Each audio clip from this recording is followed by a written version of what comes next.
welcome back. If you watched my first video, thanks. This is part 2 of Annihilator 30 Years Metal. Today I'm going to be talking about criteria for Black Widow and the next several albums that they did, the next 6 or 8 albums.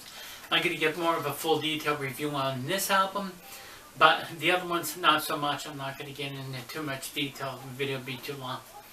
But okay, this one came out in 1999 and I was really excited about it. I was really happy and glad about Randy Rampage returning. You know, during the 90s, there was a lot of bands and stuff that were reuniting and reforming, you know, doing all that stuff. Kiss did, Motley Crue did, Van Halen did for like 2 weeks. But anyways, this was a really cool album. And of course, while I was doing my research and thinking about, okay, what can I say about this album, what do I remember, I was going to say I don't remember or heard about it. And of course it dawned on me one of the other nights. I'm like, oh yeah, I remember where. CD Universe. So here, I'll put the caption on the bottom, CD Universe. That's where I get majority of my CDs. It's a good place, a little shout out to them.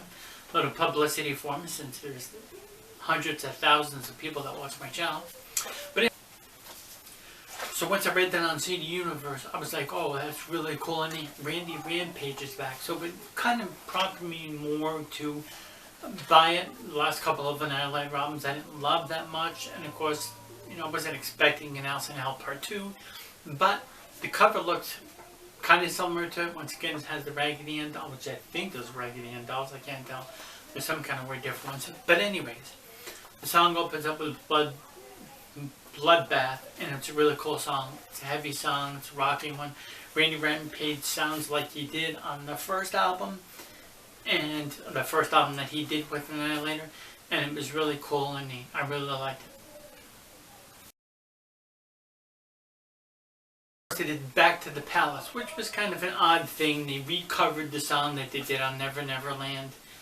It's okay, it was redone, it was done differently. I kind of like the original one better off Never Never Land. You wish to do it more that way. I guess Jeff Waters kind of wanted to redo it with Randy Rampage. It'd be like a, okay, well this is what it would have sounded like if Randy Rampage was singing it. So it was pretty good. Criteria for Black Widow, the song itself, not really good. You know, can you feel it? Can you touch it? Can you hold it? Can you screw it? Just really corny lyrics, corny phrasing on that song. Seriously, I mean, it's a terrible song. It could have and should have been better, but it wasn't. Terrible song. My favorite song off here is Loving the Sinner, which of course is one of the other, track 11 Jeff sings. But on track 7, Loving the Sinner is a really cool song. The devil's wearing leather and lace. It's time to get some fucking class. Everybody fucks up, but enough's enough. I don't want to sing it. I'm singing it, but I don't want to sound corny. But that one's a really cool one. I just not that he says, you know, everybody fucks up and you get some. Not because he swears in it. It's just the simple fact that I like the phrasing of it, and I think Randy Rampage sounds really good on that one. So I love Loving the Sinner. That is definitely one of the best songs off this album.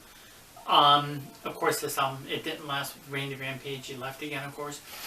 But one of the things that Jeff Waters did, and I think was really great, because, you know, any musicians and or singers go to record, and as soon as you hit record, you're like, ugh.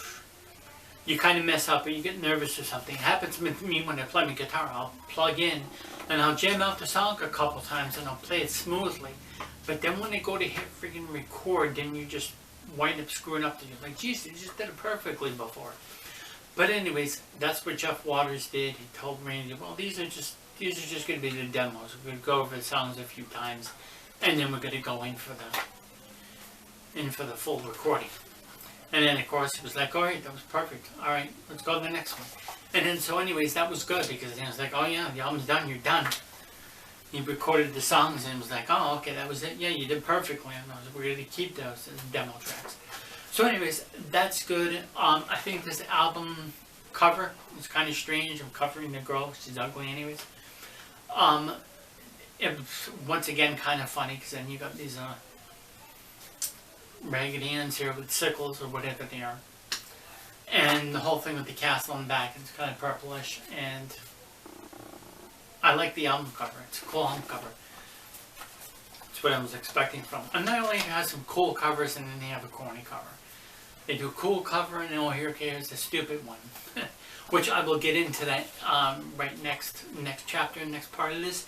I'm going to start talking about the next albums from 2000 to 2017. I'm going to make it insanely quick and short because I don't, like I said, I don't want to get into too much detail about every specific album because it would be a long video. And there's a couple of the albums I didn't even get.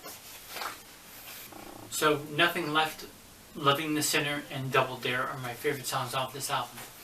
Another quick note on this album was one of the first times, I think, did he? No, he did it on a couple. He did it on a couple of others. I think so. But Jeff Speaks, so it's one of the other bonus tracks, and this is before YouTube, and this was before really any, they got too much publicity and really got much, interviews and magazines and stuff like that. So what Jeff did was he added these audio tracks to where he's just talking and explaining stuff about the band and the previous year, what he was going through and what he's been doing and stuff like that. So that was really good. So the Jeff Speaks things it's a cool added bonus. It's a cool bonus track. On Carnival Diablos in 2001, I like Time Bomb and the other song, Battered and Time Bomb. I like Battered and Time Bomb off of Carnival Diablos. Pretty good cover on that one. It's a cool cover. Waking the Fury came out in 2002. I didn't even get that one. I heard a little bit after. It's okay. I didn't follow it. If there's any Annihilator album out there that I really know the least of, it's Waking the Fury. I didn't even get it. I didn't know they released it, and I just forgot. So, All For You in 2004, that one I did see. I did see more promotion for that and stuff like that. Promotion and videos and whatnot. All For You, cool album cover, corny song. There's a couple of other heavy songs off there, but All For You and just, yeah, I don't know. It's a sellout song. Sorry, Jeff, but it just sounded terrible. I'm sure probably a lot of fans would agree. If you're an Annihilator fan, you love All For You and that song and that kind of direction that they were shooting and going for. Cool and great.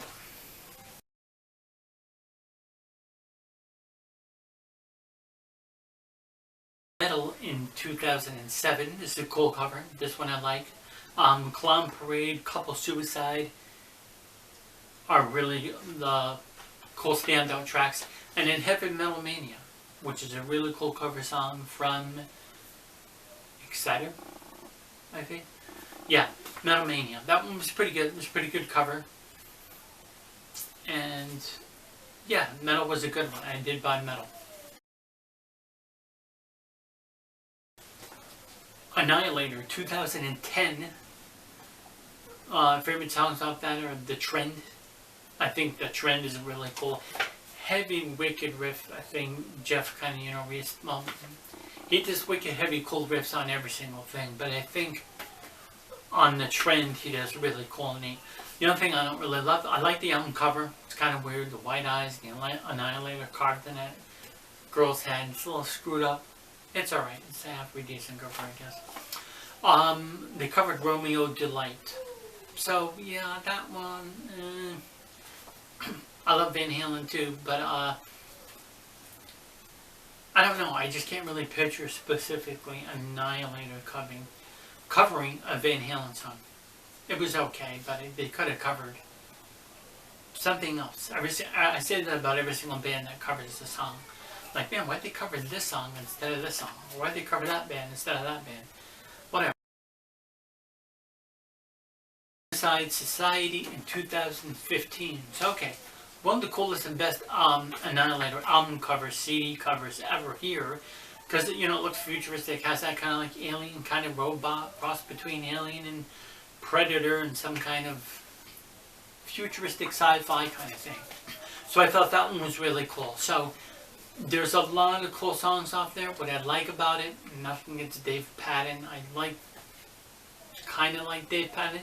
Sometimes I didn't. Sometimes I was like, man, sounds corny here. But Suicide Society, the one Jeff is singing on. Jeff is fully back on vocals at this point. And I think, I like Jeff Waters' voice. I like his guitar playing, of course, too more. You figure it'd be more difficult live because, he has to play those insane riffs, which, of course, I'm sure he's used to most of them, most of the stuff that he plays live. But then the singing and playing guitar at the same time. Then, of course, maybe he did it to where it was easy rhythms, and then the cool, riffs or everything, or in between the choruses and the bridges and the parts where he sings.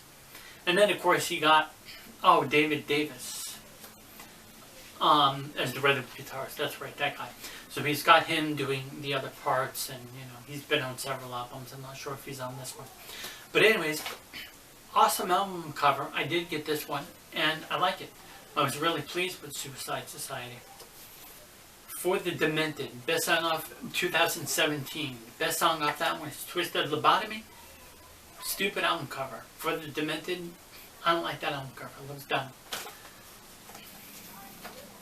But there's some good songs off it. Okay, Ballistic Sadistic 2020. I think Ballistic Sadistic from 2020 is pretty good. It's kind of another strange, odd, rude cover. I guess it really is a specifically matter of the cover. This one I'm kind of split on. There's a few good songs off it, and there's a few songs off it that are just lame. I can't think of them right now. I don't really love it. I know that Annihilator / Jeff Waters is in the studio right now, and probably early next year, some point in 2022. He's going to be coming out with a new album. Not sure of the title of it yet. Maybe even towards the ending of this year. I don't know. I'm going to have to check. But I do know that they're working on new stuff, and I hope it's awesome. Of Annihilator, a couple of other simple things. I want to talk about Annihilator.com. Wasn't bashing too much, I hope. Just the insanely priced shirts. Insanely priced shipping. The shirts were halfway decent price. But here's a couple of the screenshots right here.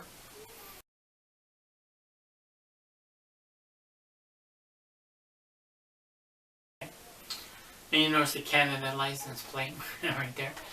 So anyways, that's it for this. I could do a review on every single dang album. I'd like to, but I can't buy a tapestry for every single dang one of every single dang Annihilator album and every single album that I want to do. Alice in Hell was the beginning of it, what started off for me.